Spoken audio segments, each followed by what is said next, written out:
बचपन में मुझे गुस्सा भी बहुत आता था, तो मेरी मम्मी ने मुझे एक रेड स्टोन की अंगूठी पहना दी और सरप्राइजिंगली उससे मेरा गुस्सा इतनी जल्दी उतरने लग गया, क्योंकि अब मैं जब अंगूठी पहन के लोगों को पीटता था तो गुस्सा इतनी जल्दी शांत होता था। जब मैं वो आश्रम में गया था, वहाँ एक बहुत ही हॉट सी बंदी मुझे देख के बार बार स्माइल करे जा रही थी, तो मैंने भी मौके पे चौका मारा और जल्दी से अपना नंबर पेपर पे लिख के उसकी तरफ फेंक दिया। वो बंदी ने भी बड़े प्यार से मेरा नंबर उठाया और बस।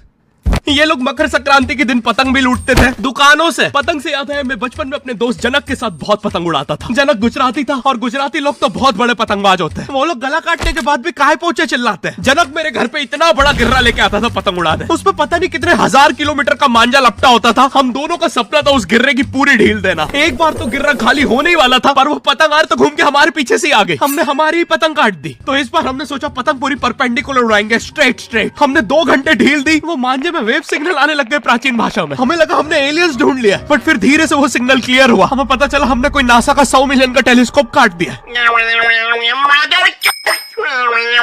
पतंग नीचे ले, टेलीस्कोप काट दिया।